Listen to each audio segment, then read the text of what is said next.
I have to admit, I feel so stupid.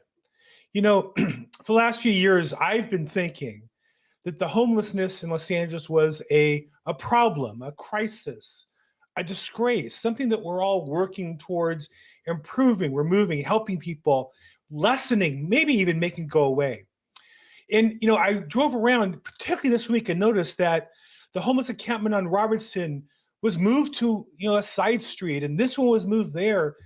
And I've come to realize, and I did some research on it, that I'm totally wrong. This is the new growth industry of Los Angeles. In a city and a state where we're chasing out tax-generating businesses like movie manufacturing, like movie production, TV production, restaurants shutting down, Los Angeles in particular and the state have come up with a new industry to create jobs and, more importantly, campaign contributions and money for politicians. The new growth industry, particularly in Los Angeles, is the homelessness industry. I'm going to show you why, unfortunately, how that works out. Before I get into that, I'm Bill Gross. This is my real estate weekly update. I get together every week and put together overview of the marketplace as well as the news of the week. And I am at Bill Gross Probate on social media. Always before we start talking about the details, we want to reframe where the market is and look at the stats. In an economy, you have two factors. You have demand and supply. Demand in real estate is set by interest rates. Supply is measured by the inventory of homes for sale. Let's take a look at those two key stats. We'll see your interest rates, unfortunately, have jumped up here in the last few weeks. And we were below 7 for a while, and then jumped above it about a week and a half ago and stayed above it, closing at 7.44 for the week. Now, obviously, halfway to 8, still in the 7s, above out of the 6s. This is not high enough to stop the market, but it is enough to cool it off a bit. It's another negative factor in the marketplace that may cause things to cool off and definitely is worth watching going forward. Now, that determines how many buyers there are in the market. Well, how about on the seller side? What determines the seller's interest in the marketplace? That would be measured by inventory. Let's take a look at that. You can see here that inventory today is just above last year. We have 493 homes for sale versus 457 a year ago, slightly higher. The only years that's higher than are the pandemic years. And you can see that all this is well below the pre-pandemic years of 2018 and 19.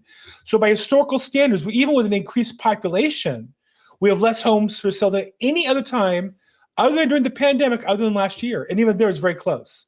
So overall, inventory remains very tight. And one of the key factors is housing prices cannot decline unless there's more houses than there are buyers. When there's more houses than there's buyers, then sellers can raise prices and lower prices to get attention, and that will cause a downward pressure on prices. We're not there yet. In fact, now using trailing data, look at the Los Angeles market, Altos Research, a great service, they raised their market to a 42, which is a little more of a seller's market than the 41 or 40 of the last few months. And so they're saying that based on the statistics, the market has tightened. That's why rates have gone up, because the economy, according to bankers, is too good, as if there's such a thing. Shows you how despicable bankers and politicians are. The economy is too good, and that causes rates to go up and causes harm in our economy. But at least locally, the market still is more of a seller's market than a buyer's market. And as long as that continues, housing prices can't go down. That doesn't necessarily mean you should buy homes speculatively, but it does mean that you should feel comfortable, I think, buying a house if it makes sense for you, given the current numbers. See, in the news this week, under despicable corporate figures, one of the most despicable, I think, is Jamie Dimon. This is a guy who runs the largest bank, or one of the largest banks in the world, destroying small and local banks as they can make a conglomerate, using powerful political connections and bribes to politicians along the way to do that. He basically is an attorney who's made a career out of helping buy up and destroy banks along the way. And just this year, he totaled out his stock sales for JP Morgan, $183 million. Now, I have no problem with an entrepreneur or business person making money because they create good value or service in the marketplace. This guy makes a living by taking your tax dollars and all the rest of ours and going to Washington and getting our politicians to agree to let him gamble them. And of course, when it wins, he wins, hence $183 million. And when it loses, like all politicians, they just hand us back the bill and say, hey, sorry, that didn't work out, and we'll try something different. So Jamie Dimon, I think, is among the most despicable individual people in our corporate America today. Speaking of despicable companies, another one, Zillow. Now, Zillow is the largest company in real estate by market cap by far. They're the big elephant in the jungle that steps on all the small entrepreneurs and help gobble up other advertisers and marketing companies. And so they came out, and this is a perfect insight into their fake marketing model. Showcase listings, which is one of their products, on Zillow are more than just cutting edge. Future homes sell faster and for more money. And you think, wow, that sounds good. You know, you're in Yahoo Finance, so they're legitimate, aren't they? Yahoo Finance? No. I'll show you why. And not only that, well, that makes sense, doesn't it? Well, yeah, but it's not true. And so this is where they take the lie and they spread it 3 levels deep so nobody's responsible. So let's tear this apart. First off, Yahoo Finance is merely rerunning an article from PR Newswire. So Zillow writes the article, posts it in PR Newswire. PR Newswire then sends it in a way that Yahoo goes, oh, we'll run anything. It sounds interesting. Please send it to us, and we'll run this nonsense in our website, because we're in the business of selling nonsense to get clickbait. And so you'll notice this little logo here, Cision, C-I-S-I-O-N, multiple colors. Hard to read, hard to see, you may not notice it. What that means is Yahoo's saying to us, this might be complete BS. We're being paid to run this. It's not news. We don't stand behind it. That's what that little teeny logo that nobody knows what it means. Nobody really sees that that's what that means. So you have Zillow now able to take, really what I'm going to show you is fake information.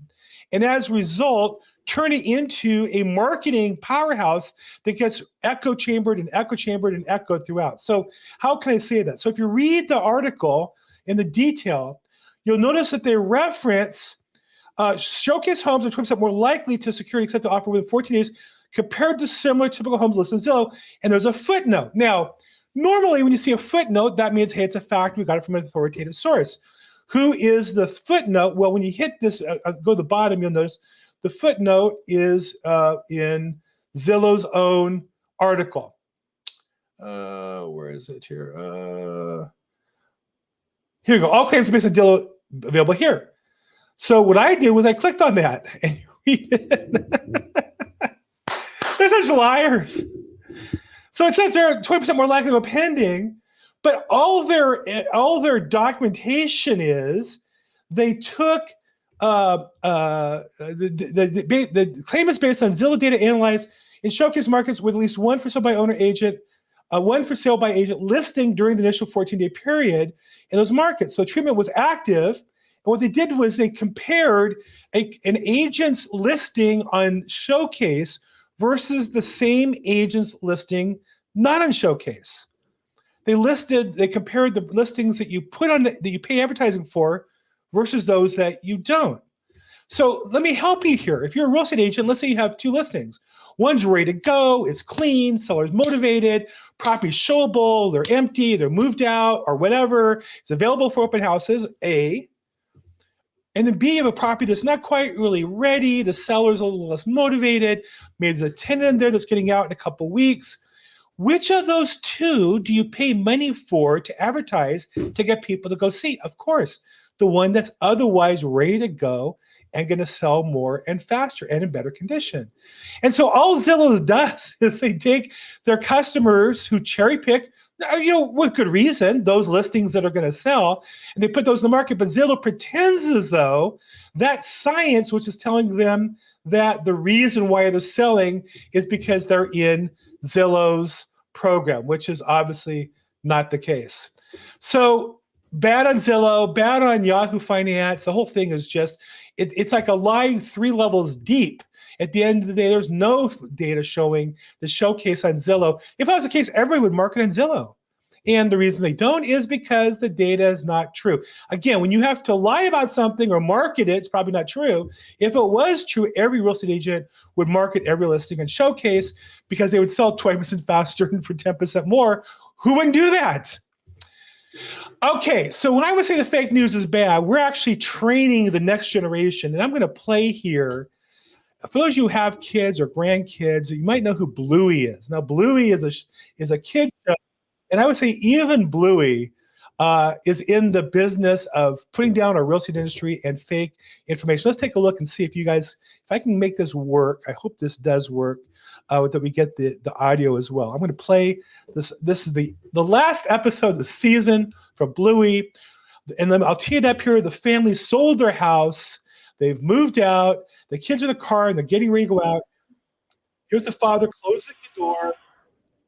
The kids are in the car. Well, a couple things. Obviously, we don't throw trash.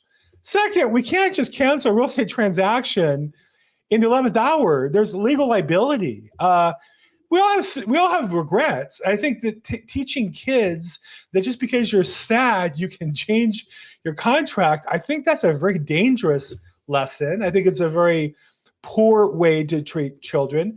I also think it's very frivolous. You know, having moved as a child a few times, it's very traumatic. Each time my family moved, though, we were moving to nicer houses, into nicer neighborhoods, bigger houses as we had more kids.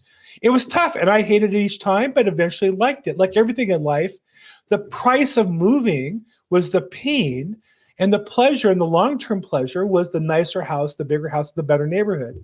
And so I just take the message, and I, forgive me if I make too much out of a stupid kids program that I would never watch, but I do want to say that I think it reflects poorly that we teach kids just top to bottom such bad information. And this is a very popular show amongst kids. Okay, back to the adults. Under affordability housing, if you want to say, well, in Los Angeles, gee, it sounds like the politicians are really worried about helping solve the problem. Absolutely not true. You can see nationwide, the number of multifamily units, apartments being built is about the same is lower than it was last year and year before going forward. So we have a big reduction in overall apartments.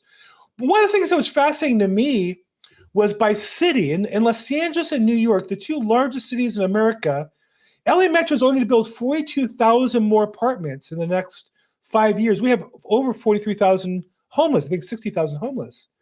And so we're only building 42,000 apartments in the next 5 years. That doesn't count apartments that burned down or are old or taken out of line. In some cases, to build the new ones. Only 40, and we're the second largest city. Look how far down the list we are as far as apartments. And New York, Manhattan, even worse, only 27,000. And so I think the point I want to make from this graph, which is obvious, is that the housing affordability is not some sort of unexplained crisis that can't be explained where it came from. It is a designed policy by our policymakers that over the next 5 years is going to get worse in Los Angeles, worse in New York, worse in most major cities, because for some reason the politicians want to push us all into government-owned properties, or I'm not really sure what, have less people. I'm not quite sure how we both let more people in the country at the same time don't allow the building of more housing, but that's going to keep the prices of housing going up. Notice about evictions, a fascinating story I wanted to share with you guys. One time, the largest apartment building in the Western United States was on West Barrington. It was 700 units. And now the owner wants to follow the law and be able to displace the tenants, upgrade the property, and then they can get more rent. They've owned this property since 1962. So we're talking over 60 years, 62 years or so. And after 62 years, you can imagine the building is, obviously dilapidated, but it's certainly worn down from where it was. And I'm trying to look for pictures of the building. I don't have any handy because the way this video kind of runs.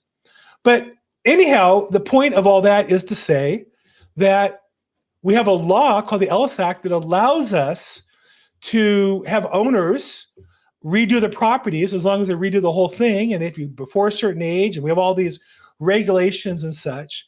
And even though this developer is playing by those rules, of course, the tenants still don't care. There's a picture of the property. Let me see if I can get that in. Oh, go back a second here. There's a picture of property. Huge project.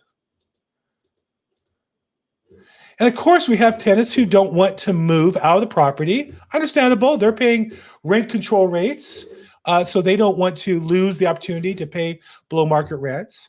But the law allows the owner of the building, and of course, the owner of the building isn't always just some faceless billionaire who's evil. It's often money that's invested, our retirement, our pensions, our investments. And so here we have a law, but even when we have a law that allows for the proper redevelopment of rental properties, we have a political class unwilling to allow us to go through and actually take advantage of that opportunity. And so it's just another, I think, example of why our system in Los Angeles is broken, because we follow laws that are pro-tenant. We don't follow laws that are pro-owner. Here's another story on the subject. The housing situation is so bad in Los Angeles, the homeless, that the state has lost $24 billion it's spent on homelessness. Can't find out why. The city of LA is spending $2.1 million to audit its share and see where the money went. They have no idea. And so what do? Well, Mayor Karen Bass is fighting for us. She calls it LA's most fortunate to help create more affordable housing. She says, all we need is those homeowners, those rich people in LA who are left, who haven't yet left, haven't yet been chased out by their businesses being destroyed and by the tax rates. They should donate money to help the city build more houses. So what she's basically saying is, rather than help people build property, rather than help people build property they would rent out or sell to Los Angelinos, the only answer the city says is, we're going to take as much we can from taxes as we can, and with what's left over, would you consider donating it to us? Because what? She's such a good steward of the money. I just think it's just ridiculous. It's an insight into, I think, the complete craziness of our politicians. They actually would believe that people with money who pay taxes and run businesses would just write her a check because she's going to somehow build the housing that's going to solve the problem. Speaking of building housing, here's a guy who didn't take no for an answer. This story got really national notice on how things are broken in Los Angeles, really becoming the joke in the country. The New York Post reports a story of a guy who right next to the freeway just built his own house. And this house has a garden, it has a barbecue, it has working electricity. And so it's not just like your thing on the side anymore. We actually have, you look at it, looks like a house. Now, I don't know how long it would take to build a house with a garden and electricity and a barbecue. I imagine days. Nobody stopped the guy while he's building it right there. Theoretically, if the fire's there, that'd be dangerous for cars going by. Theoretically, it's some sort of emergency access road, or it could be a park that people ride their bikes on. But no, this guy's just building his house there. And I think we're seeing this increasingly, that our city is just not enforcing the laws, and therefore we have people taking public property for their own good, and maybe out of desperation. I can sympathize to some degree, but at the end of the day, that's no way to run a city. It's no way to run I think a long-term success story. Continuing on the homelessness problem, which is really becoming an industry now. And so here's the beginning of digging deeper in your pockets. Here's a story. Homeless people need more than a house. They need something money can't buy. And so we have this article by Matthew Barnett. It's an opinion piece. He is a pastor, but he's the type of there's two types of pastors. Are those that are focused on the spiritual needs of their congregants, and there are the ones who are really political pawns. They get their power by making sure their spiritual program aligns with the powerful politicians. And here's a guy who does that. They end up becoming a nonprofit that gets grants and programs from taxpayers to build programs that never do the job. And they're never as effective as those old little churches and pastors who raise money on their own for their congregants and help people. This is the type of pastor who thinks the solution is always the government, and really wants his congregants to worship the government rather than God. Because the solution, he's saying, is that as a clergy, he needs to get with the city and the state, which are failing and the source of the problem. And he's saying that we need to work with them. And more than that now, not just build housing, we need to give them food. We have to have money for social programs, not spiritual programs, social programs. And so we've done this, nonstop. But again, this is just saying the bar higher. Politicians are going to tell you they can't just build houses. The problem is holistic. and more detailed. And this is another way to get deeper. Another way they're going to get deeper into our pockets is we have a federal court decision now. And one of these nonprofits in LA took our city to court. The federal judge says that the LA officials, when they threw out what we would call trash on the streets, right? You would look at this and say, wow, this is a trash. It's a health hazard. It's blocking the sidewalk. It's denying our kids walking to school. It's denying our ability to enjoy the city that we pay for. Well, the judge said that that's their personal property, but it's also their records. In the case of them being removed, they're being cited for violating law. And the judge says, really, all that junk isn't junk. That's their proof. And when you throw it away, there's no record of it. Now, the judge didn't say you can video it or take photos of it. He's telling the city that when we now remove somebody from the street, we need to save their stuff for some period of time, I guess, and allow them 30 days or so to access it. So we're going to create a new industry that's going to store their stuff. And these judges are going to, I'm sure, say you didn't save enough, you moved it too roughly, you broke things, you didn't organize it properly. Just another never-ending way for one judge to change the policy here in our country. And we're going to end up with spending more money. Speaking of spending more money on the issue of homelessness, LA's in hot water because we've wasted money. Statewide, we've wasted $24 billion. We have no idea where it is. And so another federal judge here in LA, one trying to solve the problem, says that LA needs to provide an audit as to where the money went. Now, it's fascinating in America, we don't audit our government. We don't audit the federal government. We don't audit the Department of Defense. Last month, they admitted they've lost $800 billion. We have no audit. We spent $60 billion to Ukraine this week. We have no idea where the money's gone to date. There's no record of it. There's no report that shows what money goes. And so here you have a judge, maybe fairly, and you would think with all the city employees, somebody's job would be to audit these expenditures, provide records, provide proof where the money goes. Of course, there's nobody. The money just disappears because it goes in the hands of donors and political advocates and so on. So here this judge is now forcing a $2.1 million audit, which I don't know if that's good news or bad news. Are we going to actually find the results? Or is this another $2.2 million wasted as we try to figure out what's happening with the money that we're spending on the homelessness? And the answer is going to be, we're never going to find out why. It's going to be like all the other spending government. We're never going to know where. Why is that? Well, I'm going to show you the industry, and I came across this news bit this week, the industry that's created for the homelessness. Now, this is from a foreign source, not from American source, The Guardian, which is in the UK, revealed how companies made $100 million clearing California homeless camps. So, I thought, and I was on the neighborhood council, at one point we had, city employees, sanitation employees who would have to clean up. And some of these people make a lot of money. I mean, there's sanitation employees who make, $100,000 or more when you count in their benefits and such. But now we actually have contractors that get paid lots of money to do this. And these are the same contractors that clean up spills and sewage spills and hazmat stuff and all kinds of other issues. The major industrial companies now. And so we see the government spending is going up and up and up. And so this is now one of the growth industries in Los Angeles is cleaning all this stuff up. In fact, I was really interested to look up one of the companies because you want to kind of tell who people are by their websites and the way they do business. And so I went to one of the largest companies, which is ocean-blue.com. And it was interesting that they have this rotating video of their different jobs. They cater to municipal clientele. They deal with tanker overturns. They deal with all kinds of other things. When you go to their services, I found it interesting that other services, the second one, in marketing, you'd put your first one here. So their main business is emergency response. But of all the things they do, and they do 6 different services, number 2 is homeless encampments. That's how big that business is, and I'm sure profitable. And so you see these messes. These are the company you call in to clean up that particular mess. $100 million. Now, here's the thing I'm going to tell you. I don't know this, but I'm sure it works out that way. That this company, I am sure, pays lobbyists. I'm sure they give campaign contributions. I'm sure that they hire children and friends of politicians.